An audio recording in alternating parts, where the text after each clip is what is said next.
হাসিটা দেখে সবাই মাশাআল্লাহ বলবেন। আসসালামু আলাইকুম ভাইয়া আপুরা, আপনারা কেমন আছেন? আশা করি ভালো আছেন, আমিও ভালো আছি। তো আজকে আসলাম আর একটা ভিডিও নিয়ে। আশা করি পুরো ভিডিওটা ভালো লাগবে। এই যেমন ভাগিনা আসছে বিকালবেলা বেড়াতে গিয়ে সবসময় এখানেই থাকে। আর আম্মু কাজ করতে পারে না, তাই এখানে থাকে। তো আমি এই পাশে রান্না বান্নার আয়োজন করছি। তো বড় ছেলে কাছে দিছি, বলছি তুমি একটু রাখো। মানে বিছানায় একদম থাকতেই চায় না, খালি ঘুরতে চায়, খালি ঘুরতে। আর তো রোজা থেকে তো ঘোরা যায় না। তো ওদের বাসায় থাকতে চায় না, আর থাকলেও আম্মু একা একা ওকে রেখে কাজ করতে পারে না, এখানেই রেখে যায়। তো এই যে আমি এখানে রান্না বান্না বসাই দিচ্ছি। তো দুই চুলায় বসাইছি, এক চুলায় তরকারি রান্না করবো, আর এক চুলায় ইফতারি যে বানাচ্ছি।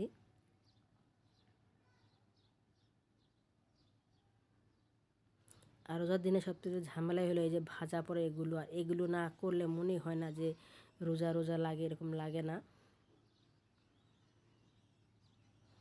আর আমার যতই কষ্ট হোক, আমার প্রতিদিন আমার ইফতারি না বানালে আমার ভালোই লাগে না, খাই না খাই, আমার একটা অন্যরকম একটা আনন্দ লাগে। আর ইফতারি না বানালে মনেই হয় না যে আজকে রোজা আছি নাকি নাই। তো আমরা মা ছেলেরা তিনজনই, আমার ছেলেটা 3 বছর ধরেই 30টা রোজায় থাকে।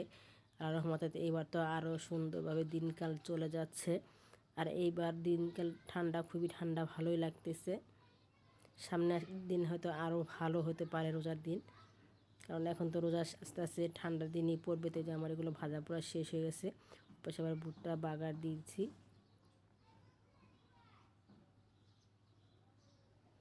বাসায় এমন কোনো কাজ নাই, এই টুকটাক এসবই রান্না বান্না, ঘর দুয়ার গুছানো, এসবই কাজ। তো এই যে রান্না বান্না বস হয়ও নাই, কিন্তু অর্ধেক হয়েছে। তো এই ফাঁকে আবার হঠাৎ করে মনে হলো যে শরবতটা তো গুলাই নেই, আর ওরকম ঠান্ডা পানি খেতে পারি না। তো ওদের জন্য গুলাই ফ্রিজে থুয়ে দিই, আর আমারটা শুধু আলাদা থুই, কারণ আমি ঠান্ডা ওরকম খেতে পারতেছি না এবার। মিঠাইটা আগেই গোলাই, কারণ আমার ছোটো ছিল না, মিঠাই দেখলে খেতে চায় না। তো ও আসার আগে মাতাসে থাকে, তো আসার আগে মিঠাইটা গোলাই। তো এই পাশে আবার একটু বিরিয়ানি রান্না করব। আজকে আমার বড় ছেলেটার জন্মদিন, তো ওরকম কেক টেক কিছু আনলাম না। তো ভাবলাম একটু বিরিয়ানি পাক করে দেই। তো এই যে হালকা অল্প একটু 1 কেজি চালের বিরিয়ানি রান্না করতেছি, আমরা ঘরের এই মুস্কানারা মিলে জেলে খাবে।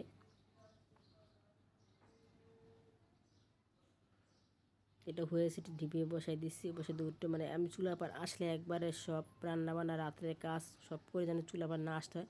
রাত্রে শুধু কয়টা ভাত রাঁধি, তো শেষ। তো এখানে একটু রুমে আসলাম, তো বিছনাটা একটু গুছাবো। এখনও কিন্তু বাহির রোদ আছে, যে বাচ্চারা খেলাধুলা করতেছে। তো আমাদের গাছে শেষ কামরাঙ্গা ছিল, তো আজকে সবগুলো পাড়া হয়েছে। দেখুন একদম কিরকম লাল লাল টকটক হলুদ হয়ে আছে। তো সবগুলোই পাড়া হয়ে গেছে।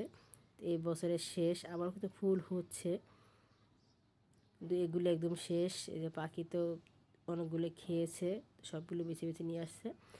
তো এই পাশে বাবুটা ঘুমেছে, বোনের ছেলেটা ঘুমিয়ে গেছে। তো আমার আজকের ভিডিওটা এই পর্যন্ত ছিল। আমার ভিডিও ভালো লাগে অবশ্যই লাইক করবেন। দেখেন ঘুমায়, আবার একটু একটু চেয়ে চেয়ে দেখে।